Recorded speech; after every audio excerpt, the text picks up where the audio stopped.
Did you spot the Masonic handshake then? Ooh, someone down the front here's got red shoes on.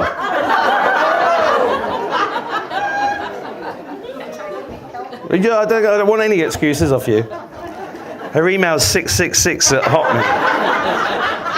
That's the truth. Who here said I look younger in real life? Stand up. She gets free membership for life.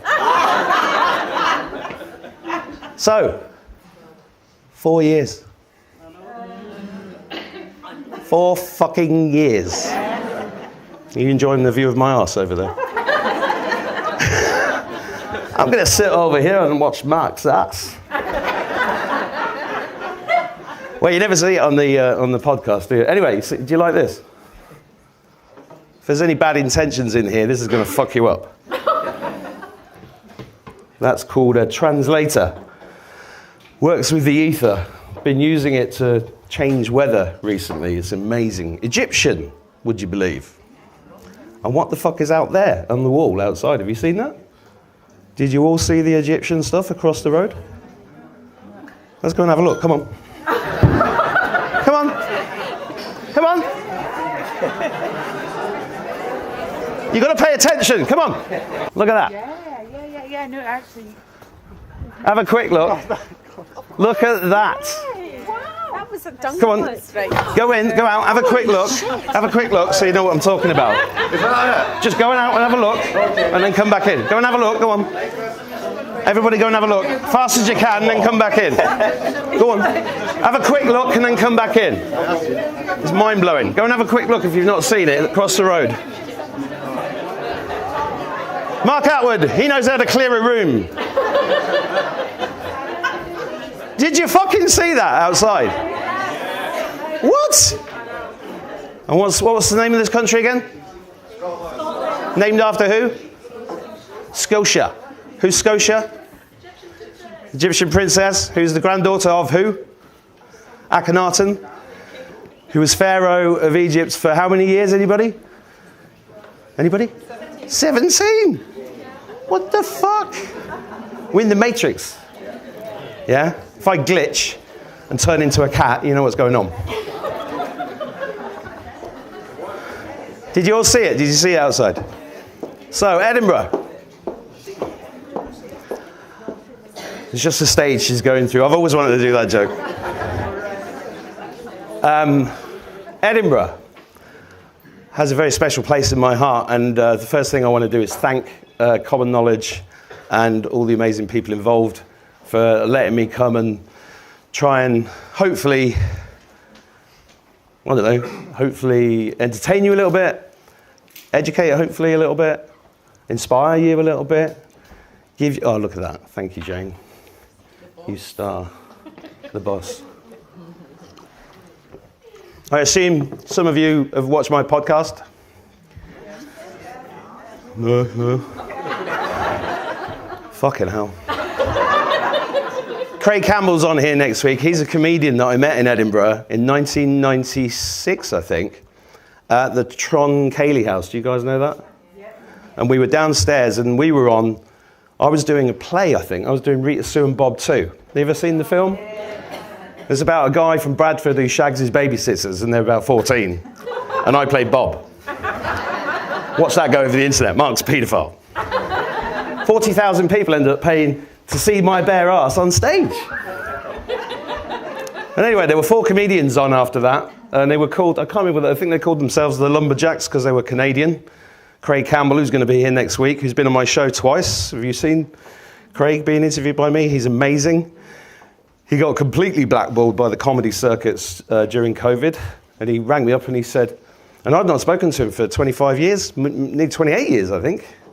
And he said, can you help me out? And we got him on the show. And then what was interesting about that group of 4 people, because there's no coincidences, is there? Everything has a meaning. That's why I just took you out to see the Egyptian stuff, because there's a reason, right?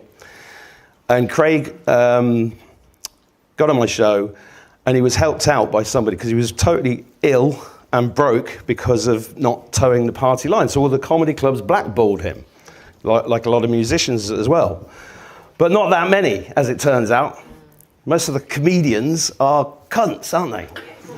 Yeah, fucking cunts. And so the most of the musicians, all the celebrities, all sold their fucking souls somewhere along the way. But isn't it great? Because COVID is the best thing that ever happened to the human race. Who agrees? Not me. Because we now know who everybody is, right? And that's incredible. And we're like, fucking hell, I had no idea. I was surrounded by so many cunts. Now I know. Oh, now I'm a bit depressed because the world's run by satanic paedophiles that eat children. Fuck. Oh no, now I'm not depressed. And what am I going to do now? I'm going to do something about it. I mean, there's two guys at the back who are living in a tent in Fife, which is a mate, and they're having a great time. Out of the system. Stand up.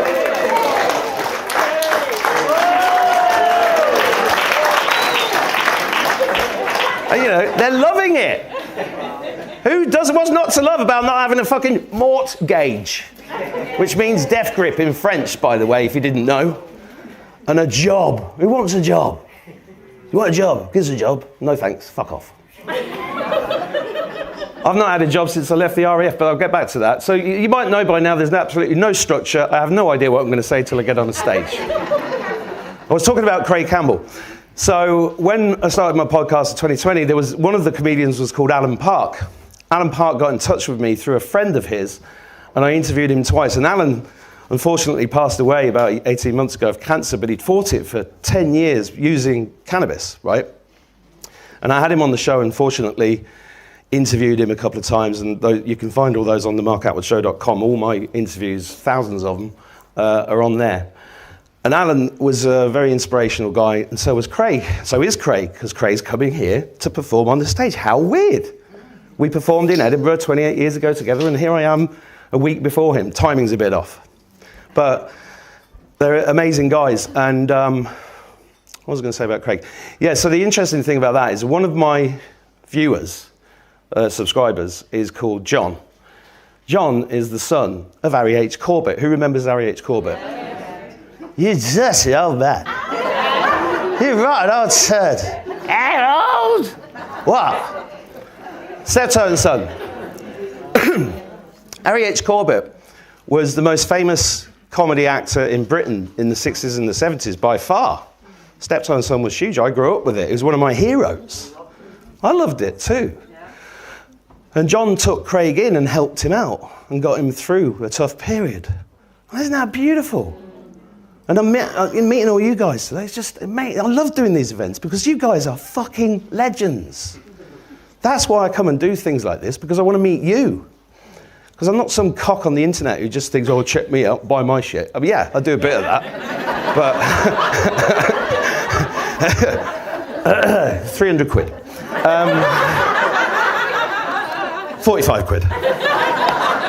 No chains given. It's a very big book, aye? It doubles up as a burglary defense weapon. And it's good for confidence. Have you never seen this book before? I've seen it on the screen, but I thought it was a wee book. Yeah, no, it's not. It's a fucking huge book. If I do stuff, I tend to do it large. It's quality. Pure quality. Here's a review I'd like to film. Come over here. Stand up. Let's just... Ladies and gentlemen, God Wins by Mark Attwood. Come up. What's your name again? Carol. Hello, Mark. I'm a great fan of yours. But listen, I remember he said this was going to either be toilet paper or history, and I think it's history. 100%. Historical toilet paper. Get your Right, this is now 100 quid. I've only got about 15 of them left. They cost a fortune. You can, yeah.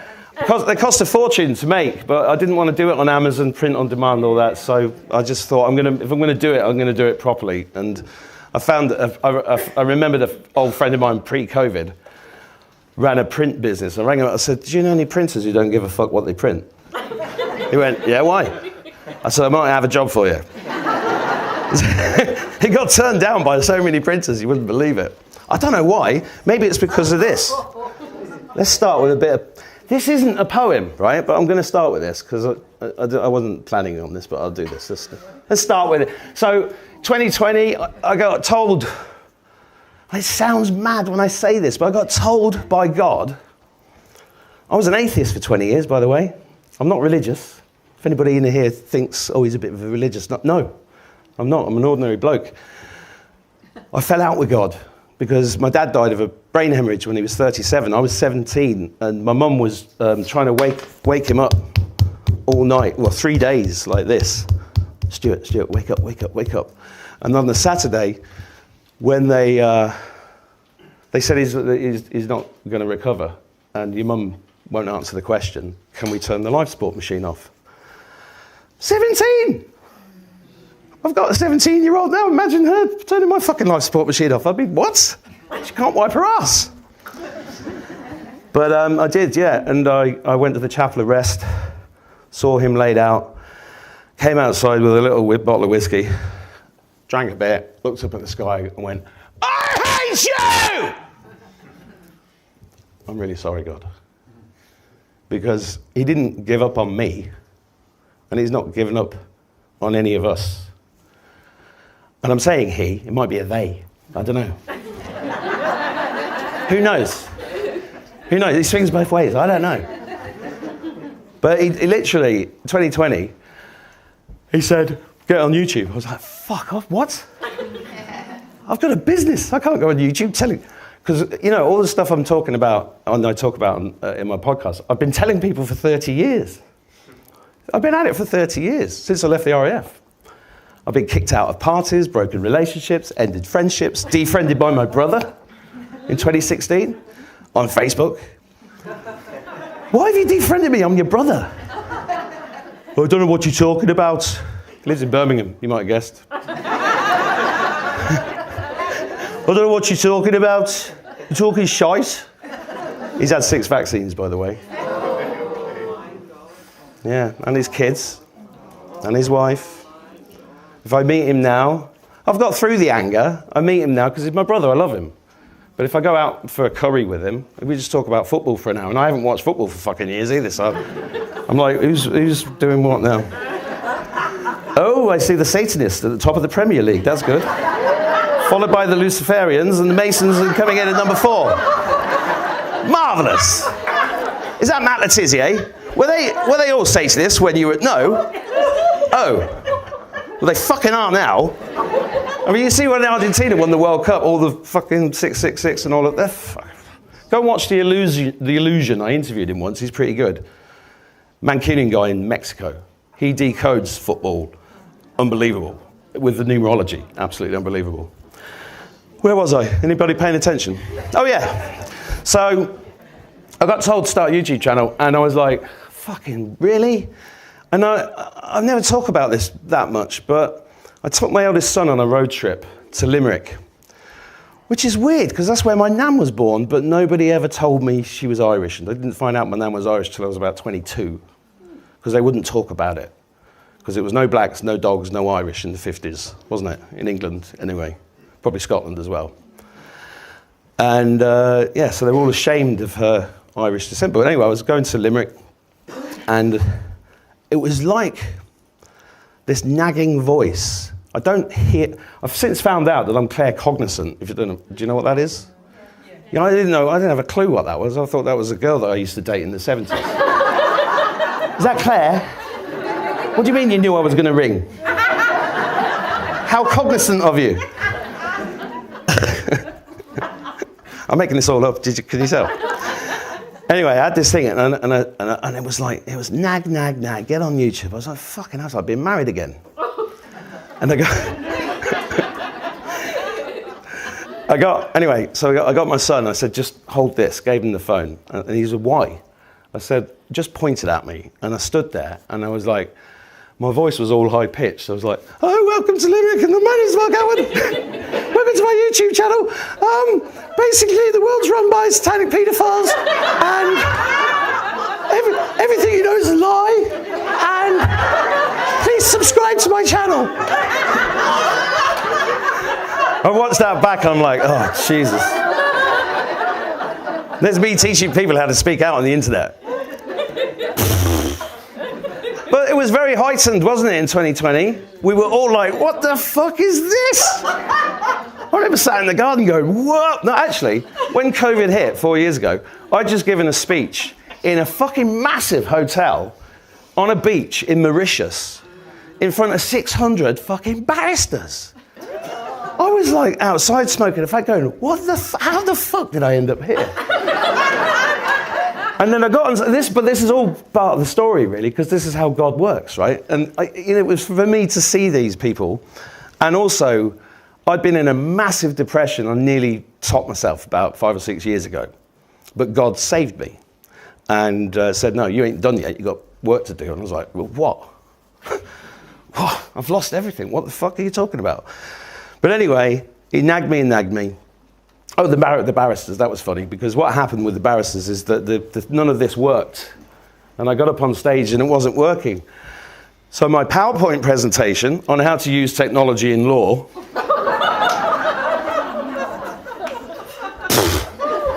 you couldn't make my life up, you really couldn't. I'll try, but it wasn't working, so I had to ad-lib, like I'm doing now. And I had him in stitches. And I said to the woman before, who was running it, who's now an MP in Mauritius, I said, is it all right if I swear? She went, no, you cannot swear. A lot of people say that to me, it's weird. Don't swear. Fuck off. They said it to me in America on tour. I was in Florida, and I went to get on the stage, and this woman comes up to me, and she goes, Mark, yeah? You realize you lost a Christian base, 17,000 people unsubscribed from the Rumble channel yesterday because of your cussing? I went, oh, do you care?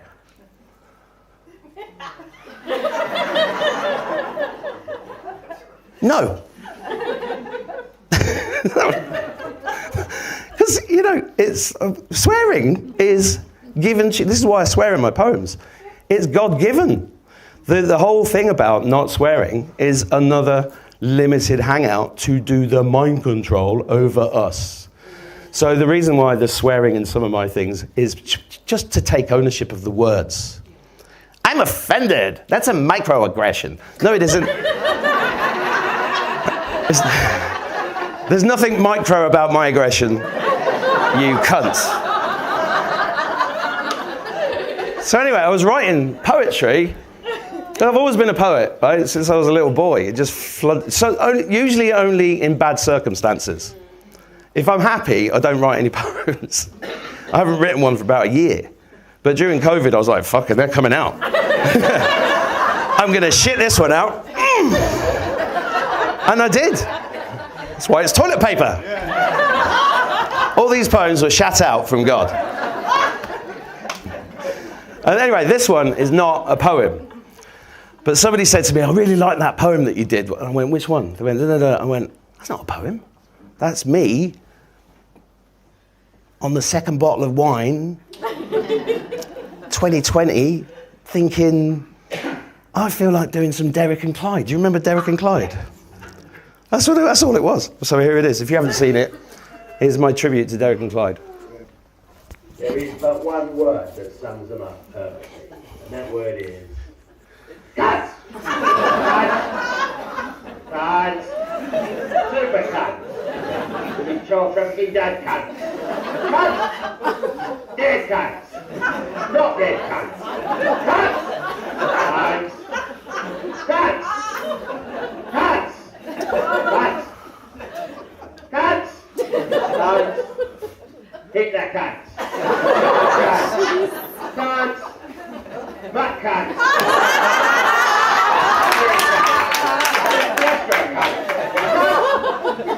Fuck off, you cunt! Dead cunt that started all this.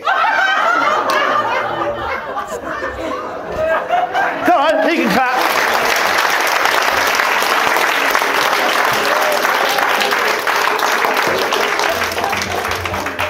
I mean, if you can't use that word at a time when the entire governments of the world are trying to murder your fucking family, when can you use it? That's my excuse and I'm sticking to it. So anyway, that's not really a poem, but is this working? Is this working? Is this working? Oh, that's better. See? It's fucking genius poetry. Can't, 27 pages. 27 pages of country. My dentist has this in her reception.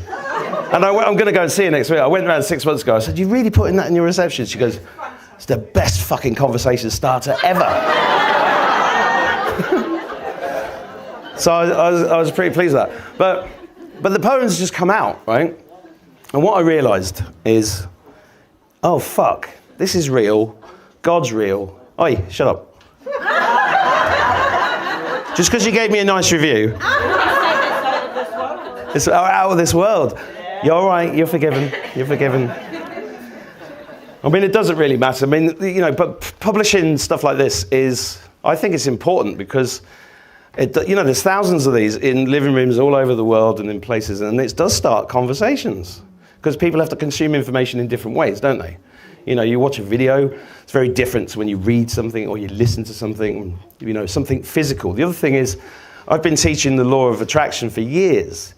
And one of the things I teach is, or I used to teach, excuse me, is that you have to write things down to make them exist in this hologram that we call life, right? So putting the words down is powerful. And I've tried to inspire other people to write and make music and do poems and do jokes and get on stage and get online and do that because we are incredibly powerful.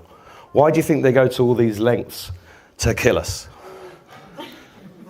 We're like cockroaches, aren't we? Very hard to kill. You know, I've been trying for years. Smoking and drinking my way to the early grave, I'm still fucking here. I don't know. But I got the call and I was like, hello? It's God here. Yeah? Are you busy? No, not at the moment. Could you write some poems for me? Yeah, okay. Anything else? No, that'll do for now. So I was like, okay. So I just shut them out. But the amazing thing was, when the poems came out, I knew I had to make them into videos. So I was shitting them, and literally shitting them out. I was like, come on, I've got to get this online now. That's why there's spelling mistakes in them, just letting you know. That's the reason. But I wanted to write something about the time in 2020.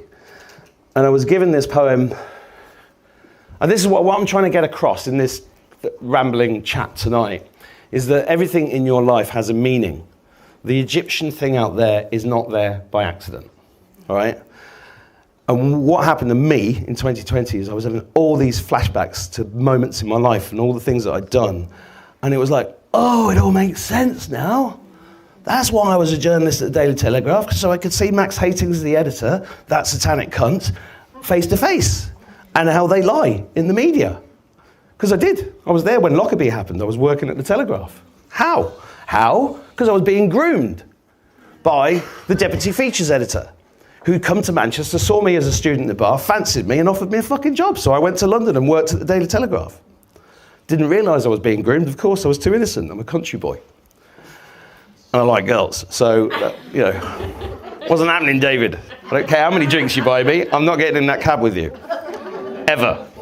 So that's what happened. So I was at the Daily Telegraph, and I was like, I saw them. I saw how they manipulated everything. And I was in the back of the cab with a journalist one night who was straight, so this was okay. And he was hammered. And I said, why are you working at the Daily Telegraph? You were like the editor of the Plymouth or an Argyle Post or something. And he said, and he was crying his eyes out because he's lost his family. He was getting divorced because he was drinking so much, and he was in London and he'd left his family behind. And I said, why? Why didn't you stay with your family? You didn't be a big fish in a small pond. Why did you come here? He said, because they pay me 180 grand a year. This is in 1988. And I was like, fuck.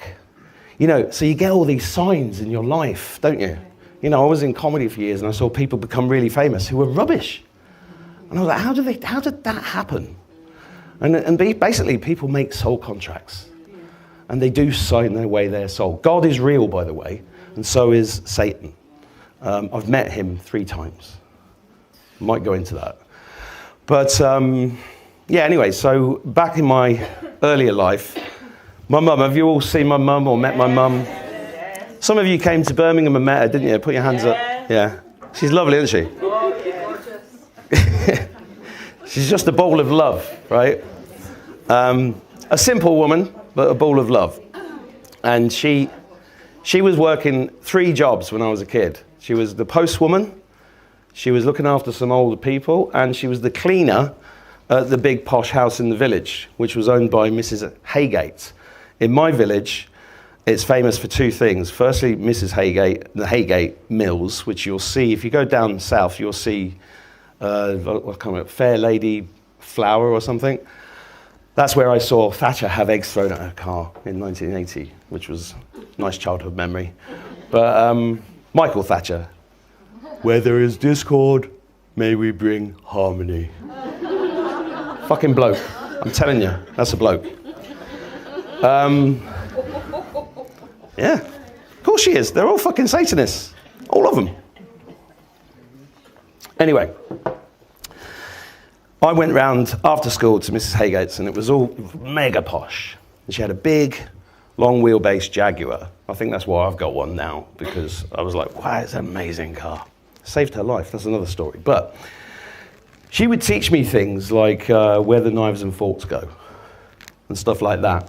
And one day she gave me this poem, If, by Rudyard Kipling. I know he was a Mason, but what an amazing poem. So this is one I wrote. The first thing I did was this one. And I'm only showing you these because you might not have seen them. And this was filmed in the woods next to my house in Ireland.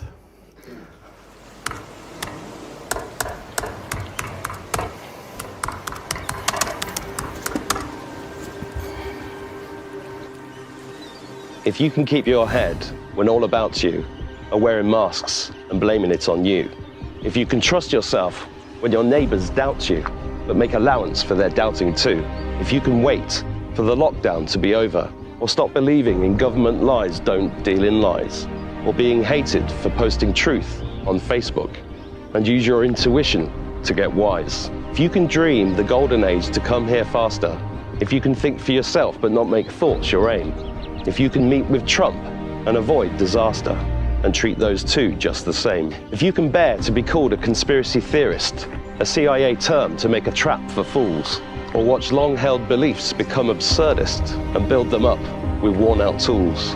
If you can make one heap from all your crypto and get some gold and not give a toss, and lose your debts and start a new beginning and never breathe a word about it to your boss. If you can force your nerves and courage to speak your voice when it seems they're gone, and so hold on when there is nothing in you except the strength to face the dawn.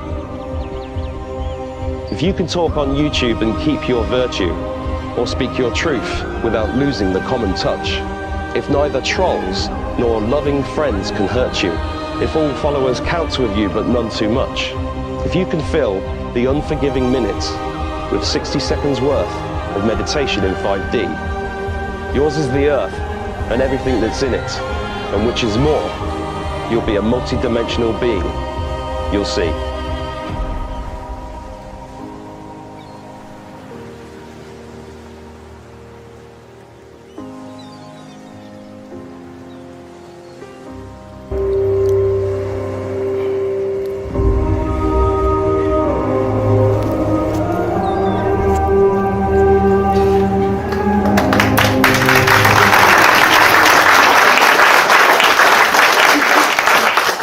Thank you.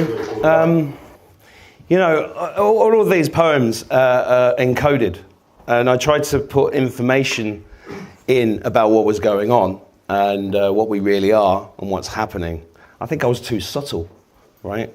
Because the people need it shoved in their faces. I mean, somebody said to me the other day, "Oh yeah, I love your work and everything." I said, "Oh, did you see that?" No, I've never seen that. And you can't reach everybody, but what happens is with the information that you put out in this mission that I'm on, is that I realize that it's all frequency matching. So people get attracted to the, because we're just frequency, right? In fact, I'll prove it. I want you to just close your eyes for a second and think about how you feel right now. Just kind of make a mental note of how you feel. And then I'm going to I'm going to teach you a technique which I have found so powerful and useful over the years to help me reset my frequency, that was taught to me by, I can't remember his name now, John C. Parkin, who was actually my first ever podcast guest, but in a podcast that I tried to launch in 2014, but I never launched it. An amazing guy. So you've made a mental note of how you feel, and then you're going to do something for me, and what we're going to do is we're going to learn how to let go, which is a Taoist principle, which I'm sure some of you are familiar with. In fact, when I was in my depression, suicidal stage, what I was being told by God was, you're going to have to let everything go. Go and live in a tent, for example, right? Because we've had to let go of every single idea about the world that we've ever had, haven't we? And God said, I went, really, let go? I was putting out memes about letting go 10 years ago, but I didn't really understand how deep he meant. And I said, what, really let go of everything? He said, yep. I went, what, my children? Yep. What? I couldn't believe it, but it was God, so I knew it was serious. It wasn't somebody fucking about, was it? So this technique is called fuck it therapy. And the way that you do it is you stand on your feet, please, everybody, if you can. Get on your feet. And what you do is you just start shaking your hands and then your legs and your knees and really start shouting and then start bouncing on the balls of your feet. You can do this at home. It's perfectly safe, unless you've got neighbours who don't like you very much. And you just keep shaking, really shake. And then after 3, I'm going to shout, fuck it, at the top of my voice, and you're going to join in. Ready? 1, 2, 3, fuck it! And again, 1, 2, 3, fuck it! Sit down. How do you feel now?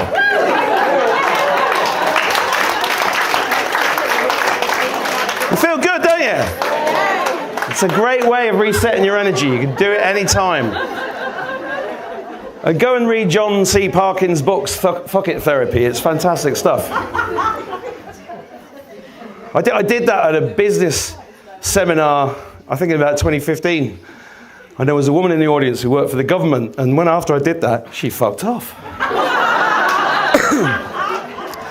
Because they're not fucking human, are they? What are they? What are they? Does anybody know? Lizards. Close. Cunts. Yes. What the fuck are they? How many, all of you, right? You've all lost friends and family, right? That you thought were good mates. You thought they loved you. Wrong. They think you're mad. What? They think we're mad. Well, if they saw this video, they're probably right. I don't know. You're on a what? They're all on tape. They're all on, yes. We know where you live.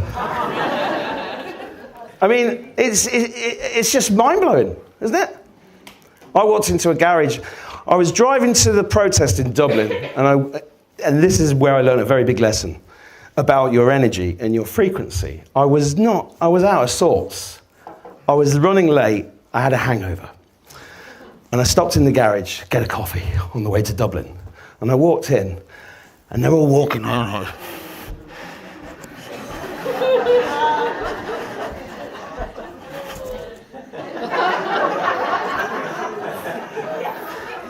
And this old man looked at me, and I just walked in, went to the coffee, and he was like this, he said, "Where's your mask? Where's your mask? Where's your mask? He's not wearing a mask!" I was like, fucking, what? I was like, don't fucking shout at me. I was, not quite with it. Don't fucking shout at me, you cunt, what the fuck? I'm getting a coffee. Where's your mask? What? It doesn't work! Have you read the fucking label? Where's your mask? He's not wearing a mask! I got the coffee, paid, went out, and I was shaking like that. I was like, fucking hell, this is really weird. What? What? But anyway, but energy. So I was being taught about energy and frequency. And I think we've all learned a lot about that, haven't we? Yeah? I know lots of people have been teaching this stuff for years and, you know, running classes in Tibet or whatever, but I wasn't really paying attention that much, really. I was too busy with the mortgage and the children, being busy, like most of us, right? But even coming to Edinburgh last night, we got here about 7 p.m. I was meeting up with some of you lovely people for dinner, and I was sat in the car, and it was amazing. This guy just started running up to me and screaming at me, going, "Yeah, you get out, you come out there, I'm going to call the police." It was in a Polish accent, I think. I couldn't replicate it. And I was going, "Oi, you don't need to shout at me. What are you shouting for? I'm just sat in the car." And the interesting thing was, he was screaming at me, but he was backing away from me at the same time. So he was scared of me. And you know, I've come to know what this is. It's entities, right? They come at you in, so they're fuckers. They come at you in ways that you never expected. They come through your friends and family. They possess them. They whisper in their ear. And I knew as soon as we got here, they didn't want me here, right? And even today, we went to Rosalind Chapel, right? I was supposed to do an event. I've pulled a muscle doing that. Hang on. Oh, fucking hell. It's not a joke, it hurts. You're laughing at my pain. Hey. No, I was supposed to do an event at Rosalind Chapel with Michael Feely, who's been on my channel, who knows tons of stuff, tons of esoteric knowledge. And he rang me up and he said it's been cancelled. And I was like, why has it been cancelled? He said, well, the people at Rosalind Chapel found out it was you and me, and they cancelled it, and they won't let us in. Anyway, rocked up there today, 2:45. Guy comes straight outside, and he had weird eyes. He said, sorry, you can't come in. You can't come in because there's a power thing happening at 3 o'clock and there's no time. And we're like, well, we just want to pop in and out. No, you couldn't possibly come in. Wouldn't let us in. Now, I'm, you know, you could call me, I don't know, paranoid, but I've just seen too much of this. I knew what was going on. There's something going on that they don't want me to connect with. So what is that? It's interesting, isn't it? So I did a little video about this today because so many strange things have happened like that. So I'll just give you some of the edited highlights of some of the strange things that have happened to me over the last 4 years. And the reason I share these is because I've learnt from when I did my first show with Charlie Ward, and I didn't know what I was going to talk about then, and I ended up talking about demons coming to visit me in my bedroom in 1973 when I was a little boy. And they were trying to recruit me. They were like, you're going to come with us, you get everything you want. And I was like 4. I was like, no thanks. And he came every single fucking night. It was really boring, actually. Because I've never been afraid of them. In fact, that was during the miners' strike. Does anybody remember the miners' strike? Yeah? My mum brought in this little tea light, co-op tea light, when the lights were out, and put it next to my bed here. And the bedroom wall was here, and my bed was here. And I remember sitting up one night, and the candle was casting a shadow over this wall, like a normal shadow, but there was another shadow on that wall, and it had horns on. I'm not joking. I never told anybody this, because you've kind of put these things in a box, don't you, as you grow up, and you don't get on stage, tell people this weird shit. And I was doing this, trying to rub the horns off, lying up and down. It was copying everything I was doing, but it was perfectly black, and it was perfectly outlined. And that was like, start of my life. In fact, they know who all of us are. They've known since before you were born, because you are all points of light. You're all carrying frequencies and codes that are changing and saving this world. That's why I come to meet people like you, because you are all heroes. And don't let anybody tell you otherwise, right? You've got to believe in what you're here to do. And just by being here, you're doing it. You don't have to go on YouTube. You don't have to do all that crap. You just be you and love everybody, because love is the answer, right? Where was I? You keeping up? I'm in a bit of pain here, so no, I forgot it. Oh, the horns, yeah. So I went on, that's right. So I went on the Charlie Ward show, and I started telling people this, and then it was so funny how that happened. The only reason I got on that show is because I'd seen him talking positively about what was going on. He was the only one that I could see at the time doing that. So I thought, this guy's interesting. And I went to his Facebook page, and the figures were going through the roof. It was like 50, 10,000, 100,000. I was like, fucking hell, this is huge. What's going on here? And I did a post, and people were posting in 2020. They were like, what's going on? Are we going to die? What's going on? Are we going to die? And I wrote a post, and I said, look, this is my story. We're not all going to die, and actually it's going to turn out really well in the middle of the fucking lockdowns, right? Because I just know it's going to be fine. That's why I call myself an apocalyptimist. Apocalypse is the great unveiling in Greek. Optimist, you know what that is. Somebody can't see very well. Oh, no, that's an optometrist, sorry. So I wrote this post, and it went viral. It had like 100,000 views in a couple of days. And the guy that was running things for Charlie got in touch and said, you need to come on the show. And I was like, okay. And then it got delayed. So I think his YouTube channel had about 5,000 people when I got invited on. And then for some reason it got delayed. 20,000 people, delayed.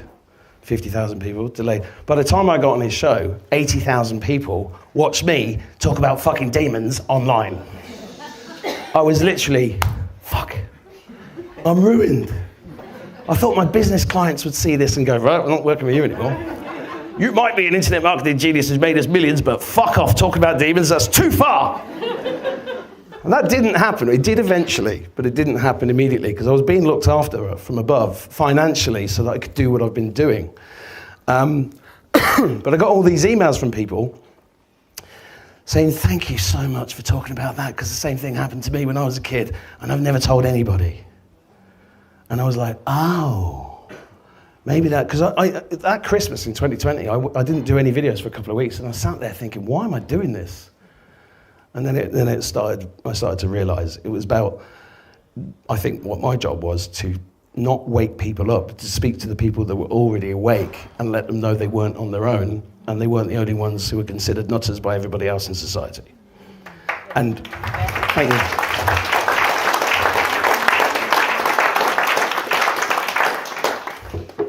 And, you know, touring America and meeting thousands of people of that, I think I actually did quite well, and I'm pretty pleased with it. And the poetry was part of this. Because we have to face what people don't understand. We've got an invisible enemy, okay?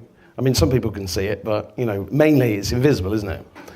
So, we can't beat them up. We can't shoot them. Well, we could, but it wouldn't end well, would it? And I've not got a gun, so. I was thinking, what can I do? I know, I'll write some poems. That'll fuck them up. Turns out I was right.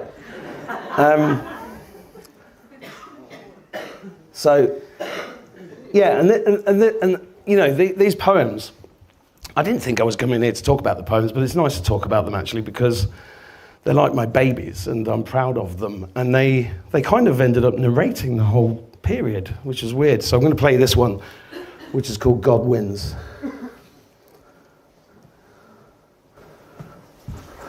Lockdown, shutdown, breakdown. Lockdown, shutdown, breakdown. Lockdown, shutdown, breakdown. 15 days to flatten the curve. The invisible enemy, you've got a nerve. Don't go to work, take a break. Get some free money, shut up and eat cake. Bread and circuses, that's what she said. I get the feeling she wanted us dead. Wanted us in the ICU. Yes, I do mean you, and you, and you. Get them hooked up to a ventilator. Kills them quick. See you later. Lockdown, shutdown, breakdown. Lockdown, shutdown, breakdown. Lockdown, shutdown, breakdown. Masks are good, masks are bad. tell by your eyes you're looking sad. Madonna's singing about fried fucking fish. Hanks has put Cappy in a petri dish. Alan Degenerate going mad in his pad. Let's talk about Michelle. Now there's a big lad. Stay in, or you're gonna die. COVID-19 is the porky pie. That's what we call the theatre of war. Don't question us, it's the fucking law. Sick of it yet? We've just begun. JFK Jr., the forgotten son. Lockdown, shutdown, breakdown. Lockdown, shutdown, breakdown. Lockdown, shutdown, breakdown. Bill Melinda and Dr. Death. Needles everywhere till there's none of us left. Vaccination, eradication, extermination. Go to 17 for your education. Hubba, hubba, hubba, who do you trust? Maybe the dams are gonna bust. Underground bases, dum-dum-dums. Secret operations, cleaning the scum. 22,000 kids every day. Believe it or not, you need to pray. Welcome to the nightmare, the new world order. Hidden in bushes, mental disorders. Lockdown, shutdown, breakdown. Lockdown, shutdown, breakdown. Lockdown, shutdown, breakdown. 3D, 5D, reality tears. Attack of the clones, in basements, everywhere. Vatican gone, Parliament gone. God save the Queen, time for a new song. Through the looking glass, the quantum system grins. I've got some non-fake news for you. God wins. Yeah.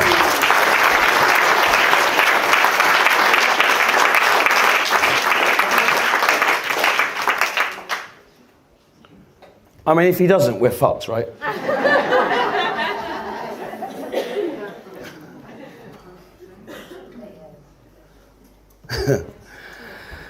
So yeah, these poems started going out, and then I just started, and it's so important that we share stories, because that's all we are, isn't it? We're stories.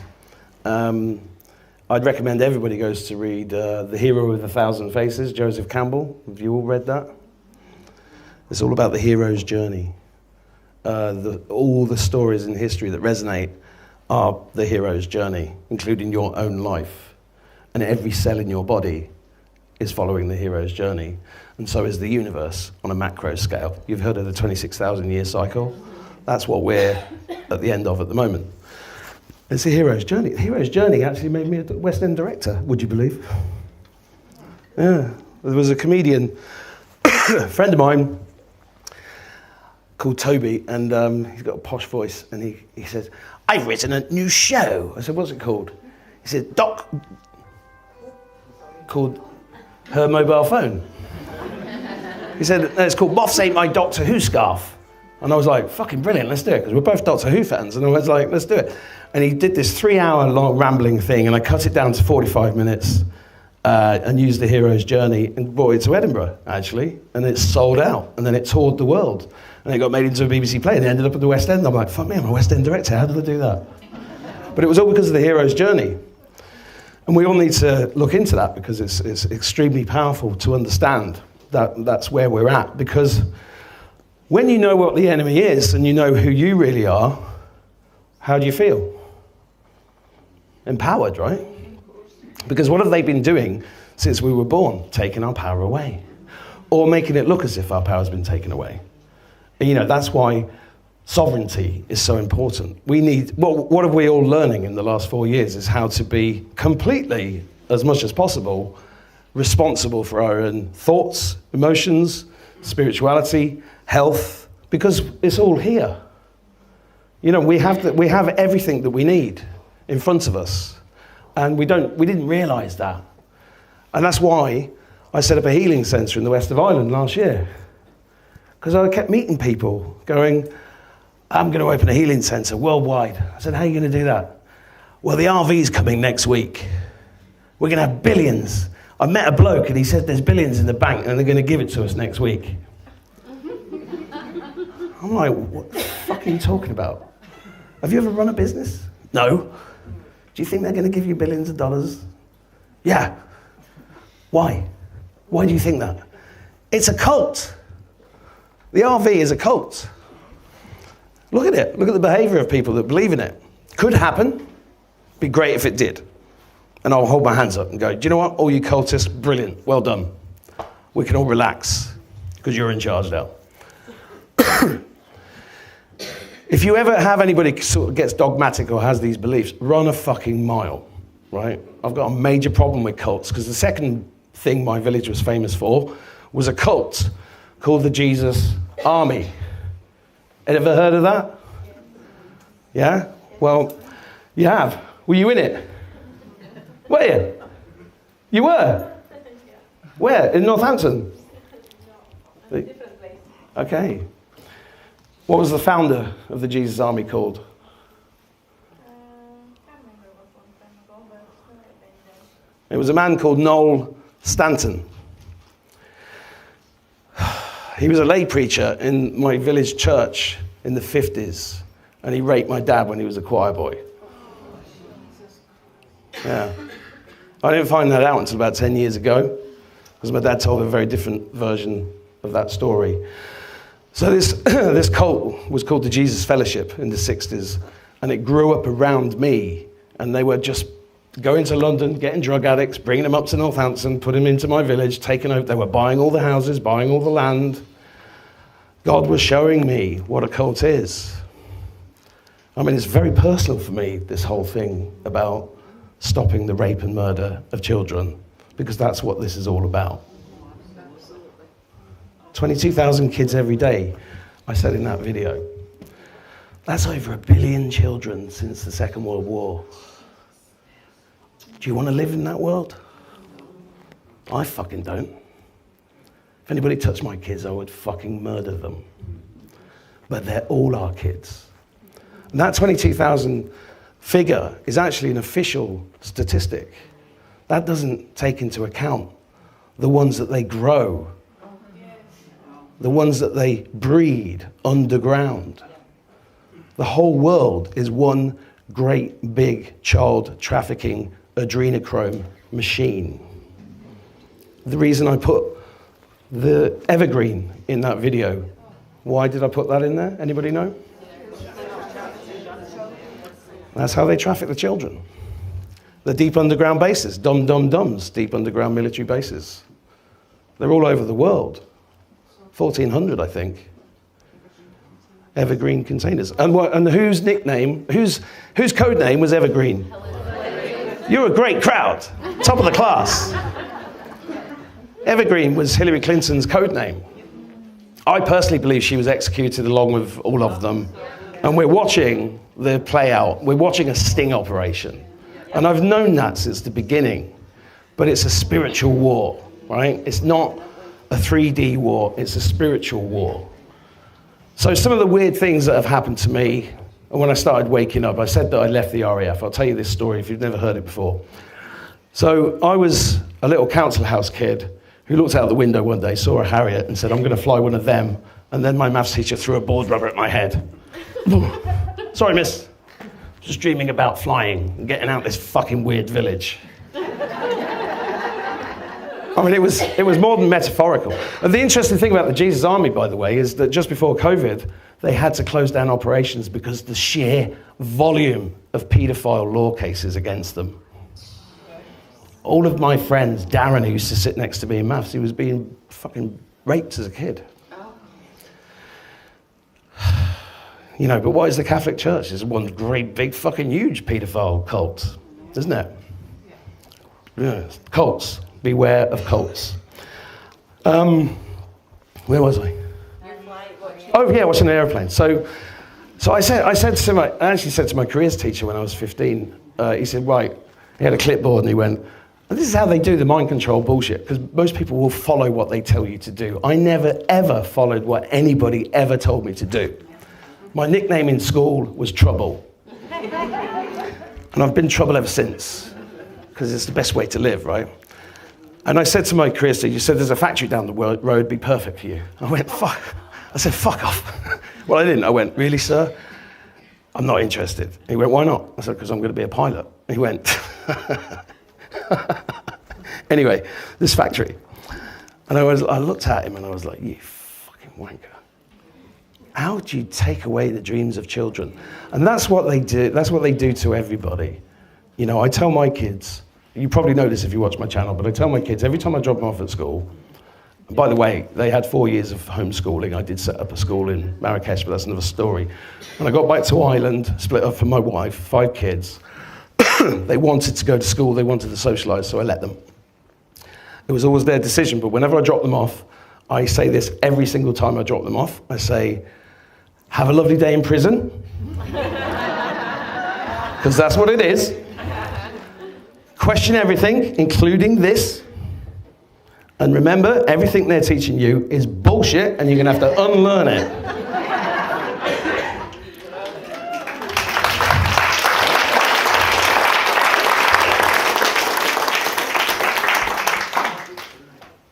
If anybody could get me some water, that'd be great.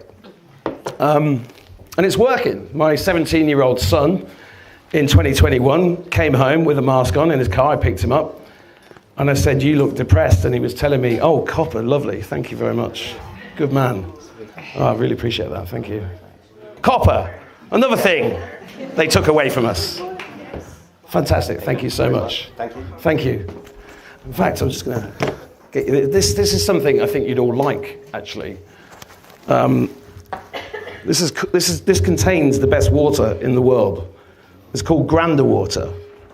And if you pop it in, it transfers the information from that water to whatever's next to it, which is why I wear it in my pocket all the time, because we are water, right?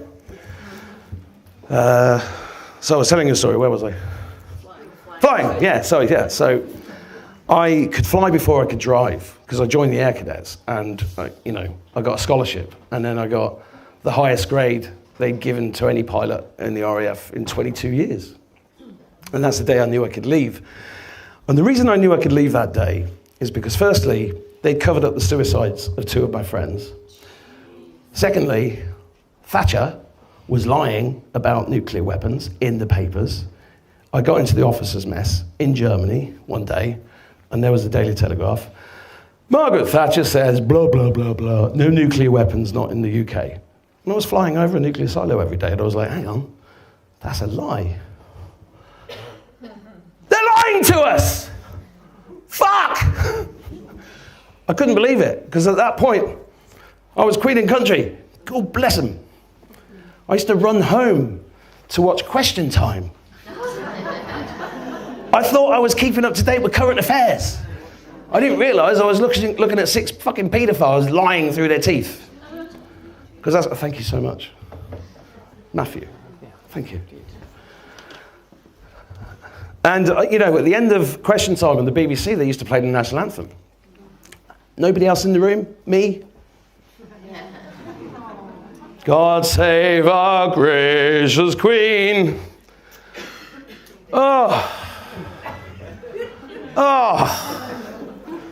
Oh my God, when you know the truth about them. So again, God put me in interesting positions. And I remember I got the Gold Duke of Edinburgh's award. Edinburgh. Because he's so Scottish, wasn't he? The Greek Nazi. And because my dad had died, I delayed going to fetch the award from London. And I think I was 18 or 19, and I went with my mum. She put her best gear on, and I put my RAF uniform on, and I went to St James's Palace, and I met David Kirk, the All Blacks captain, had a lovely chat with him, and I was like, there was loads of amazing teenagers there that had all got the Gold Duke of Edinburgh's award, which is a fantastic award.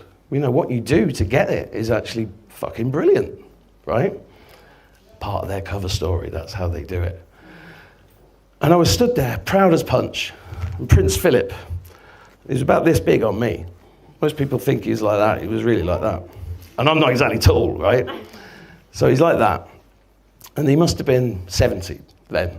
And he's walking down and he's shaking hands. And he shakes my hand. And he looks at me, and I'm looking at him going, he looks really fucking weird. He's like leather skin and these really strange eyes. And it's just wrong. He was wrong. And I was like, a bit freaked out, to be honest, but I'll stand to attention, because he's the commander-in-chief, right? He's the head of the RAF. He's the head of the fucking army. He's the head of everything. It's the Queen's commission. And he's boning the Queen, so he's pretty high up, right? That's what I was thinking. Turns out he wasn't boning her at all. He was boning everything Jimmy Savile brought to the fucking front door.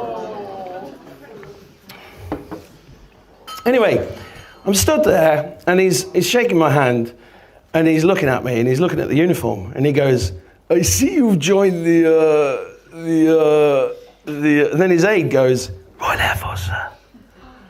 And in my head, I'm going, what? You don't recognise this uniform?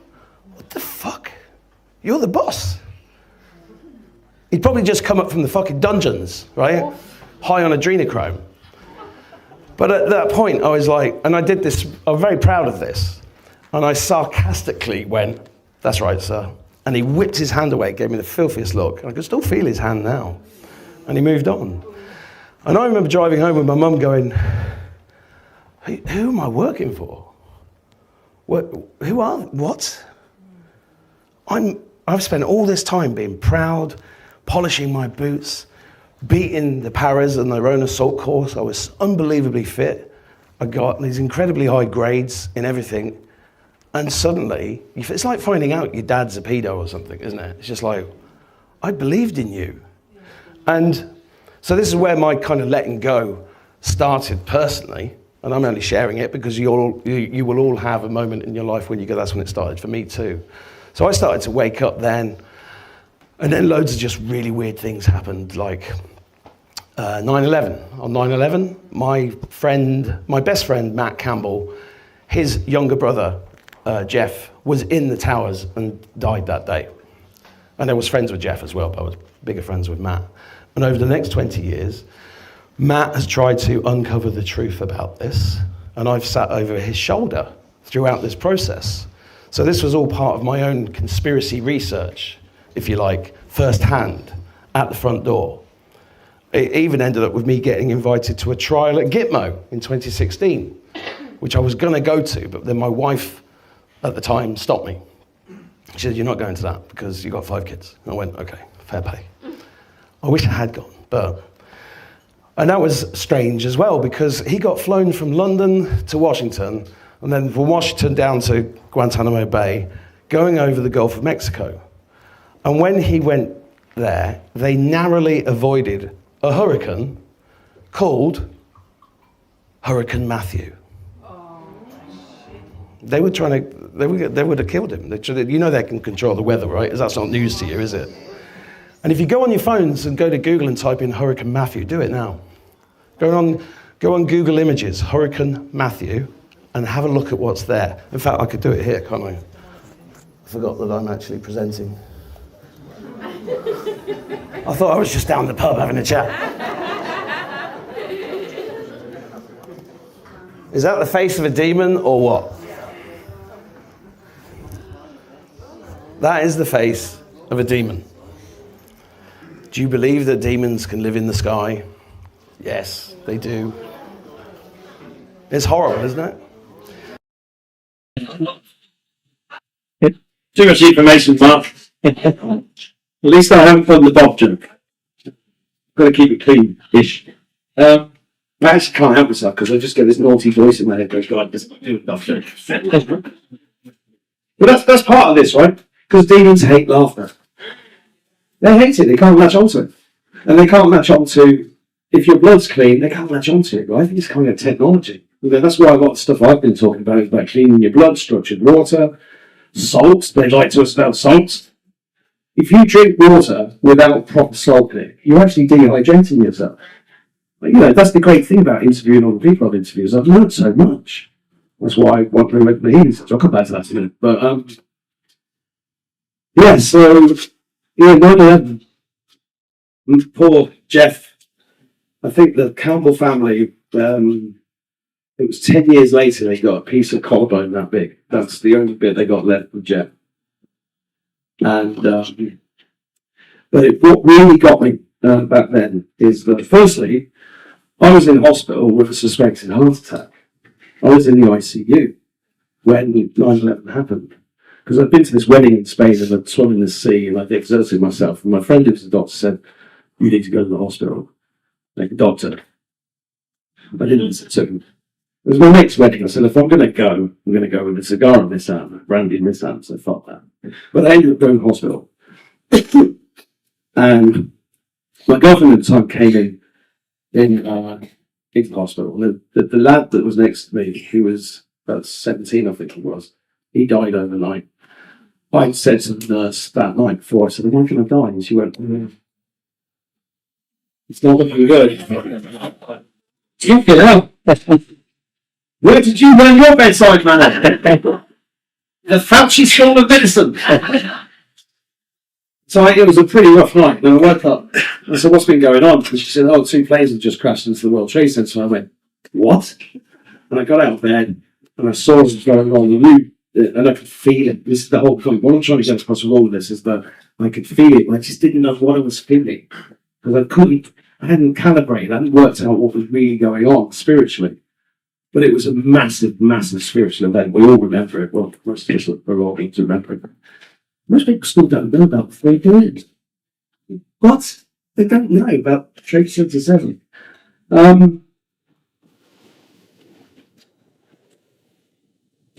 So what really got me going then, and this is part of the acceleration of my own awakening, is Matt came back and I was like, he made me godfather to one of his kids. We bought a racehorse called Jeff Star so we could all get together and remember Jeff because they loved the horse racing. We got together.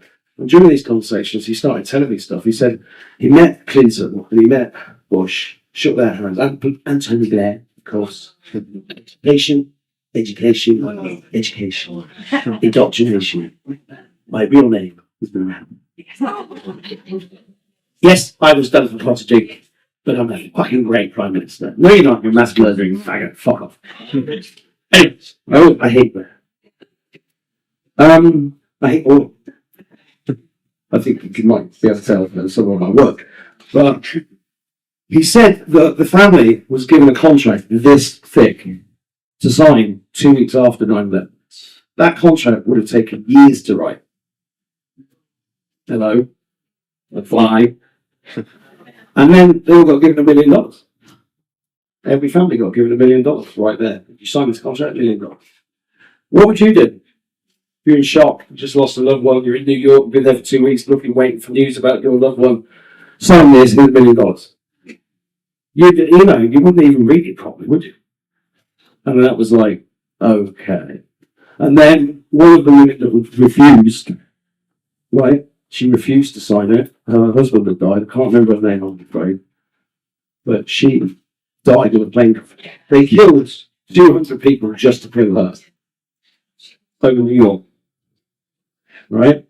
So 9/11, despite being a horrific event, also helped wake up millions of people. And that is what COVID has done. And we were all wise to this now, everyone in this room.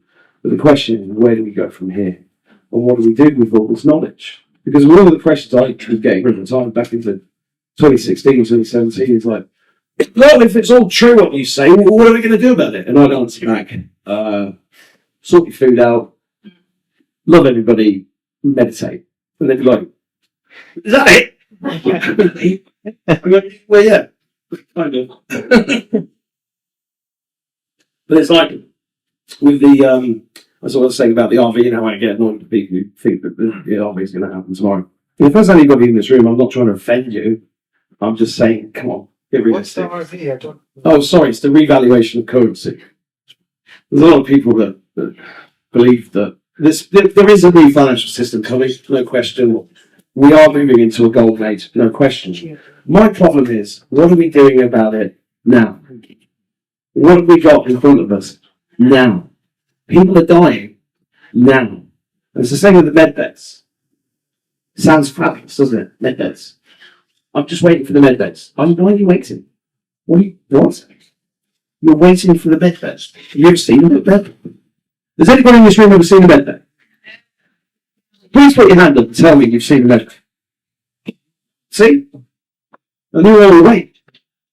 So I was like, look, med beds sound fabulous, but people are dying now.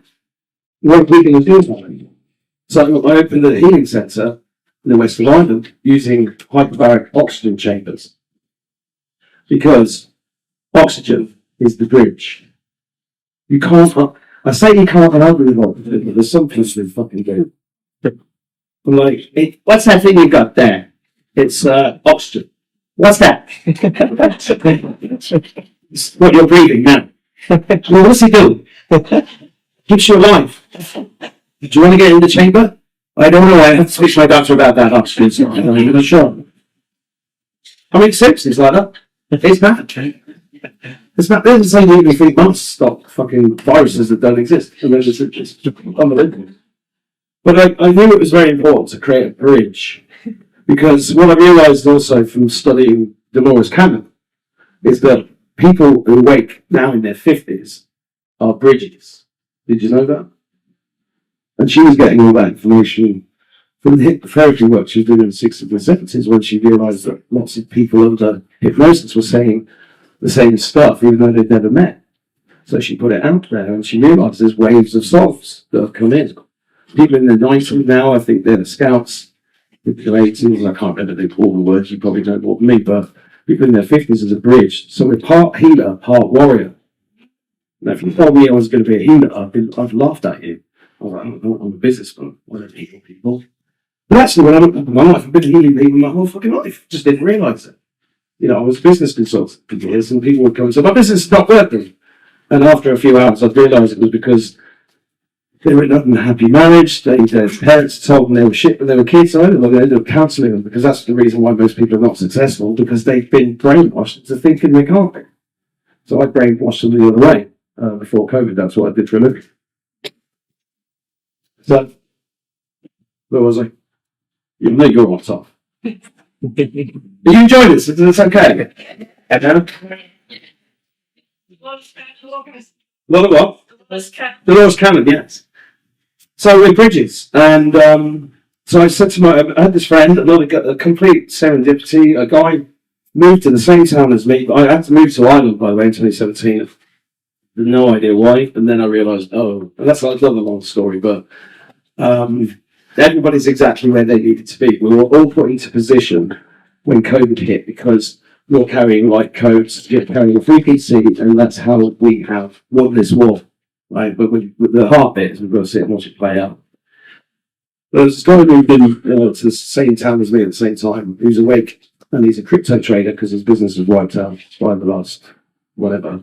But he was trading crypto, and he was doing really well. And I was like, this is very interesting. And I said to him, Gary, we need to open a healing centre now. And he said, I agree.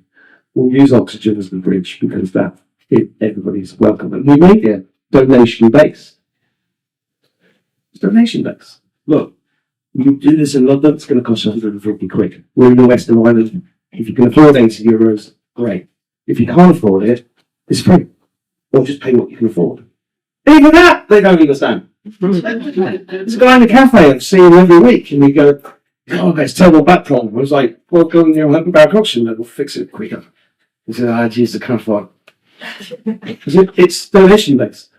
I can't afford it. It's free if you can't afford it. No, I can't afford it. It took me 6 weeks to convince him to go in. And he did. He looks amazing now, and he's healed. Right? And the first thing we do when people come in is say, what water are you drinking? You know, the wet stuff out of the tap.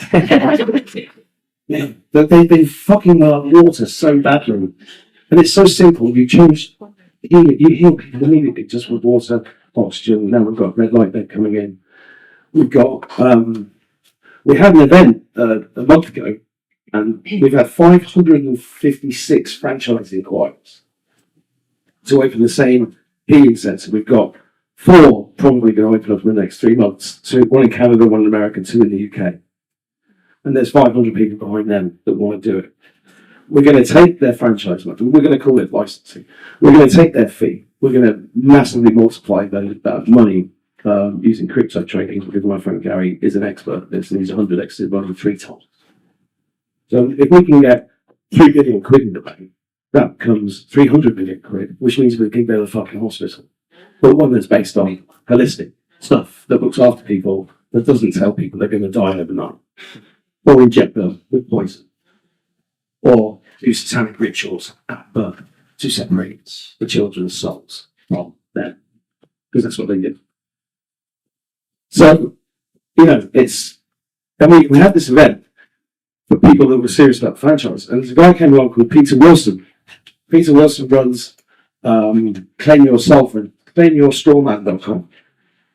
Great guy from Newcastle. I've had him on the show a few times. He's taught me loads of stuff. He helped me get rid of a £200,000 tax bill using this knowledge, right? Natural law. We all need to get up to speed on that in common law. There's a lot of arguments about which bits work, which bits don't. But the thing is, we have the power. We have to do the homework. He said, he was so inspired. He said, I've been teaching people how to do this for 4 years. You're the only ones that have done it, actually done it. And we set it up as a private members association, right? Which cannot be regulated and cannot be taxed. This is what I mean when I say that we've got everything that we need in front of us. There's a legal structure there that works, where you can run a business which is donation based and is a private members association, and it exists for the benefit of the members, not for the profit of the managing director. It's a different way of looking at things, but we can do it. We can build these structures within the system, because what we're having to do is straddle. This is me straddling 3D, 5D, 4D's right there. But we are straddling dimensions because we are going through a dimensional shift. And because of that dimensional shift, we're going to manifest the future that we want. But you cannot manifest the future just by having a vision board and sticking a picture of a Ferrari on it. You have to take action. Okay, which is why I want to come here, because you guys are taking action and you're educating yourselves and you're inspiring each other. That's the most powerful thing that we can do. And it's amazing to meet people that are doing it, because first 2 years of this, I was just sat on my laptop talking to myself. Now I've met tens of thousands of people just like you that are doing this all over the world. And it's incredible because we have the power and you are doing it. And I'm so proud to meet all of you. It's unbelievable. And you should be very proud of yourselves, because you've just been through the biggest psychological operation in history, right? And you said no. That's amazing. To say no in the middle of that is amazing. So, how am I doing for time? Keep going. 9 o'clock. I said, what time you start? I've done an hour and a half. Jesus, okay. Well, I think what I'll do, because I could talk for hours more, but I want to share this poem, because this poem was really written about all of you, for you, from God. And when I wrote it, amazing things happened. Just serendipity again. This world-class Oscar-winning cinematographer who watches my show was nagging me to make. I want to make a film of one of your poems. And I was like, eventually I said, okay, let's do this one. And then he turns up, and then this world-class composer works for free on it, and this world-class editor. And it was all done in 3 days. Just because once you keep intention on it, it just happened. We can manifest that powerfully. We're incredible. Once you believe it. So it all came together brilliantly. And then when they sent in the edited version of it, I put it on in my office and I listened to it.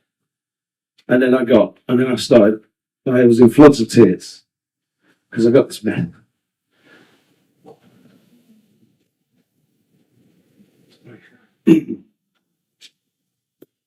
Thanks.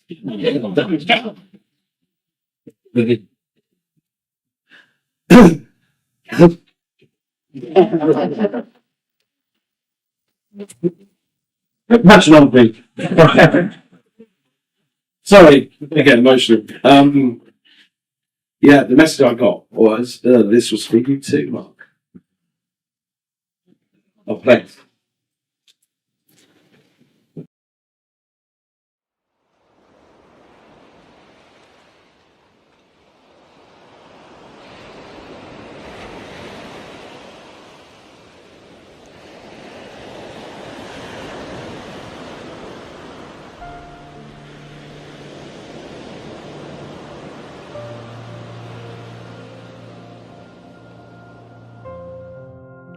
I see you twinkling in the sky, shimmering in Van Gogh's eye. Sparkling as the starseed you really are, you've come so far. Born onto the facsimile earth, all memories erased. not one iota of your talents, of the children you once raised. I see you. You never felt accepted. You never felt the same. Your friends and family alien, often seemed insane. They pointed fingers at you. They laughed behind your back. Whilst you were dancing with fairies and angels, you were on a different track. I see you. You felt alone. You did your best. You smiled through all the pain. They beat you and abused you. They knew you'd come to end their reign. As winters came and summers left, the leaves fell over years. The spirit voice inside your soul grew louder through your tears. I see you. They broke you down, they tricked you, they stabbed you through the heart. They feasted on your effervescence, they relished you apart. They stole your youth, they stole your money, convinced you they were right. But every time they ripped you open, closer came their night. I see you. Like the caterpillar at the end of life, entombed inside the cocoon. The hero's journey final act, when all seems certain doom. Those belittled words of faith and belief diminish amidst the noise, yet you hold on, you won't let go. For the battle, you are poised. I see you! Deep, deep down, you hear the cry. In remembrance, you answer, yes. The fight was laid before you. To come is yet the best. Besmirched, belittled, tossed aside, you nearly lost your way. Letting go of all beloveds, you tried your truth to say. I see you. As the veil it dissipated, as all the solids melted, the remnants left fought their way to sovereignty, once doubted. You stood your ground, you found your power, your strength became unbounded. For you are the warrior child of this world, in your brilliance our future founded. I see you.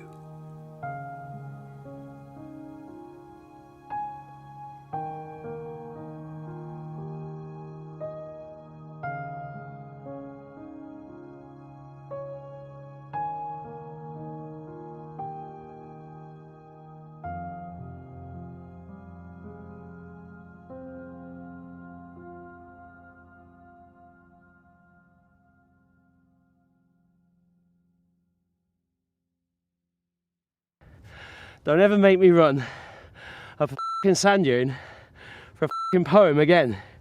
You.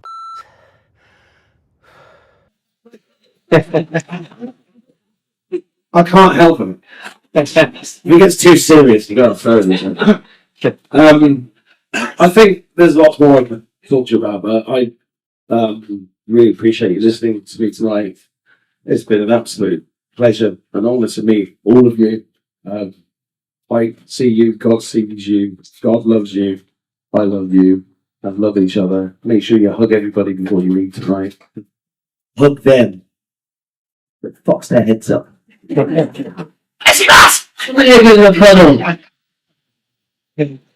love is the answer. And I think the final thing I would say this evening, that throughout this whole experience, which, you know, is really you're the only person in the room, everything's there for you, all of that. We all understand, most of us understand that. It's a bit of a head fuck, most of us understand that. So our own divine spiritual path that we're all on, Fortunately, because of people like you, you have a new family and new friends that are going to be here to support you and go forward to build the beautiful future that we all know is our birthright. And it's going to happen. We've already won. God doesn't win, he's won. And the message I keep getting, and I'll leave you on this, is very simple. Live today. Don't put your life on hold. Live hard, love hard, laugh hard. Best thing we can do. God bless you.